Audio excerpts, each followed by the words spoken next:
My name is John Bayton, and I received my care at MedStar Georgetown University Hospital. It really has been quite a journey. It began when all of a sudden I found myself just deathly ill. And it was in the emergency room that I was diagnosed with end-stage kidney disease. I didn't know what kidney disease was. Then later proceeded to start dialysis. All of a sudden there are all these new medications that you have to take. So the whirlwind itself is intimidating and scary. And then all of a sudden there's that conversation that pops up about, would you like a transplant? That process took a while, and then I got my call for my first transplant, performed by MedStar. That was an amazing experience. And it was awesome. It lasted for about 7 years. And then in 2016, they diagnosed that the kidney was rejecting. I had to go back onto dialysis for the second time. Fast forward about 2 years on home hemodialysis, and I got the call for my second transplant here at Georgetown. And it's been just absolutely amazing since. Everything has been going in the right direction. And during that time, I've gotten really involved in advocacy with regards to the kidney health community and transplant.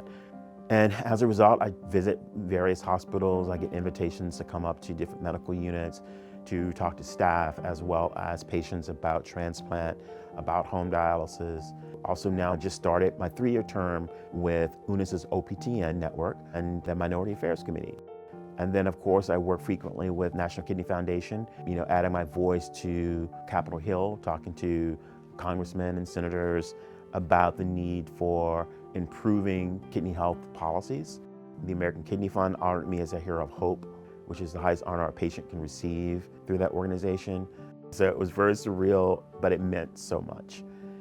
And my ultimate goal is to prevent people from having to go through even getting to end stage 5 or stage 1, because I realized how little education there is out there about the kidneys and what they do. I have friends who have hypertension, and they never have had the connection made for them about hypertension and kidney disease.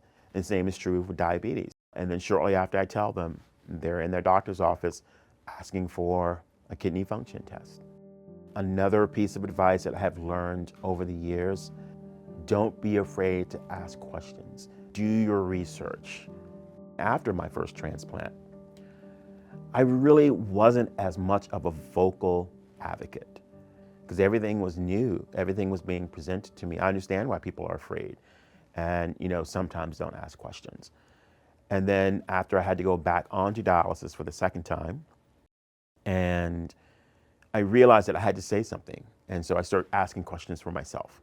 And that has just continued into advocating for patients everywhere. 5 years after, and I feel amazing. I love the work that I'm doing, both in the kidney arena as well as my professional career. I am looking forward to the future, and working towards making positive, meaningful change is something that I need to continue to do.